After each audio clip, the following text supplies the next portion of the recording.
நாமக்கல்லில் வழக்கறிஞராக உள்ள குணசேகரன் என்பவரின் மகன் சுதேஷ்வரன். 27 வயதான இவர் தனியார் கல்லூரியில் பேராசிரியராக பணிபுரிந்து வருகிறார். இவர் பிளிப்கார்ட் மற்றும் ஓலா எலக்ட்ரிக் டெக்னாலஜி நிறுவனத்தின் மீது 100 கோடி கேட்டு நாமக்கல் மாவட்ட நுகர்வோர் நீதிமன்றத்தில் வழக்கு ஒன்றை தாக்கல் செய்துள்ளார். பிளிப்கார்ட் இணையதளத்தில் ஓலா எலக்ட்ரிக் ஸ்கூட்டர் விற்பனை குறித்த விளம்பரத்தை பார்த்து இதனை வாங்க பிளிப்கார்ட் இணையதளம் மூலமாக கடந்த 2024 செப்டம்பர் மாத இறுதியில் 87,548 ரூபாய் சுதேஷ்வரன் செலுத்தியுள்ளார். வாடிக்கையாளரின் வீட்டிலேயே ஸ்கூட்டர் டெலிவரி செய்யப்படும் என்று சுதேஷ்வரனுக்கு தெரிவிக்கப்பட்டுள்ளது. பின்னர் 2024 அக்டோபர் முதல் வாரத்தில் ஸ்கூட்டர் வந்துவிட்டதாகவும் அருகாமையில் உள்ள ஓலா ஷோரூமில் பெற்றுக்கொள்ளுமாறும் அவருக்கு தகவல் தெரிவிக்கப்பட்டுள்ளது. ஸ்கூட்டரை பெற்றுக்கொள்ள சுதேஷ்வரன் ஷோரூம் சென்றபோது அதனை வழங்க தாங்கள் சொல்லும் இன்சூரன்ஸ் நிறுவனத்தில் பணம் செலுத்த வேண்டும் என்று தெரிவித்துள்ளனர்.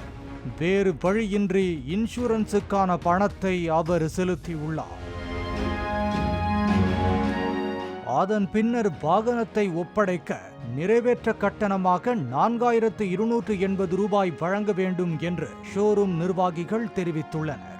டெலிவரி கட்டணம் உட்பட முழு பணத்தையும் செலுத்திவிட்டதாக சுதேஷ்வரன் தெரிவித்த போது வாகனத்தை வழங்க ஷோரூம் நிர்வாகிகள் மறுத்துவிட்டதாகவும் இதனால் வேறு வழியின்றி 2024 நவம்பர் மாத இறுதியில் அந்த பணத்தை செலுத்தி அவர் வாகனத்தை பெற்றதாகவும் தெரிவித்துள்ளார் சுதேஷ்வரன். 2 மாதங்கள் வாகனத்தை ஓட்டிக்கொண்டிருந்த நிலையில் கடந்த பிப்ரவரி 5ஆம் தேதியன்று நாமக்கல் ஓலா ஷோரூமில் இருந்து தொலைபேசியில் சுதேஷ்வரனை அழைத்து எலக்ட்ரிக் ஸ்கூட்டருக்கான மானியத் தொகை பெறுவதற்கு நேரில் வந்து புகைப்படம் எடுத்து ஒப்புதல் வழங்க வேண்டும் என்று தெரிவித்துள்ளனர். சுதேஷ்வரன் ஷோரூமுக்கு சென்று விவரம் கேட்டபோது மானியத் தொகை கம்பெனிக்கு கிடைக்கக்கூடியது என தெரிவித்துள்ளனர். இந்த நிபந்தனை எதுவும் வாகனத்தை வாங்கும் போது தன்னிடம் தெரிவிக்கப்படவில்லை என்று கூறிவிட்டு சுதேஷ்வரன் வாகனத்தை எடுத்துக்கொண்டு வீட்டுக்கு வந்துவிட்டார். தொலைபேசியில் தொடர்பு கொண்ட ஓலா பிரதிநிதிகள் 2 நாட்களுக்குள் வந்து மானியத் தொகை நடைமுறையை முடிக்காவிட்டால் வண்டியை லாக் செய்து விடுவோம் என்று தெரிவித்துள்ளனர். இவ்வாறு தெரிவித்த மறுநாளே ஸ்கூட்டரில் சுதேஷ்வரன் சென்று கொண்டிருந்த போது ஓலா நிறுவனத்திடம் உள்ள சென்சார் கட்டுப்பாடு மூலம் வண்டியை லாக் செய்து விட்டனர்.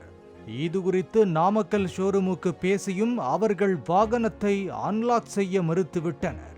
இதனால் ஸ்கூட்டரை ஓட்டிச் செல்ல இயலாமல் வேறு ஒரு வாகனம் மூலம் வீட்டுக்கு சுதேஷ்வரன் எடுத்து வந்துள்ளார். பணம் வாங்கி வாகனத்தை விற்றுவிட்டு விற்பனையாளரிடம் உள்ள சென்சார் கட்டுப்பாட்டு கருவி மூலம் எவ்வித அறிவிப்பும் வழங்காமல் வாகனத்தை லாக் செய்தது தவறு என்றும் ஓலா நிறுவனத்தின் செயல் நேர்மையற்ற வணிக நடைமுறை என்றும் இதனால் வாகனத்தை எடுத்துக்கொண்டு செலுத்திய பணத்தை திரும்ப தருமாறும் ஓலா நிறுவனத்தின் நேர்மையற்ற வணிக நடைமுறையால் ஏற்பட்ட மன உளைச்சல் மற்றும் சிரமங்களுக்கு 5 லட்சம் ரூபாய் இழப்பீட்டை தமக்கு வழங்க வேண்டும் என்றும் சுதேஷ்வரன் நாமக்கல் நுகர்வோர் நீதிமன்றத்தில் வழக்கு தாக்கல் செய்தார். தம்மை போல பாதிக்கப்பட்ட அடையாளம் தெரியாத ஆயிரக்கணக்கான நுகர்வோர்களுக்கு இழப்பீடாக 100 கோடி ரூபாயை ஓலா நிறுவனம் வழங்க வேண்டும் என்றும் அதனை நுகர்வோர் நலநிதியில் செலுத்தி தமிழ்நாடு அரசின் நுகர்வோர் பாதுகாப்புத்துறை பாதிக்கப்பட்டவர்களை அடையாளம் கண்டு அவர்களுக்கு இழப்பீடாக வழங்க வேண்டும் என்றும் புகாரில் கேட்கப்பட்டது. இந்த வழக்கை விசாரணைக்கு ஏற்ற நீதிபதி 48 மணி நேரத்தில் சுதேஷ்வரனின் ஸ்கூட்டர் இயங்கும்படி சென்சார் லாக்கை நீக்க வேண்டும் என்று மாவட்ட நுகர்வோர் நீதிமன்ற நீதிபதி டாக்டர் பி ராமராஜ், உறுப்பினர்கள் ஆர் ரமோலா, என் லட்சுமணன் ஆகியோர் ஓலா நிறுவனத்திற்கு உத்தரவிட்டுள்ளனர்.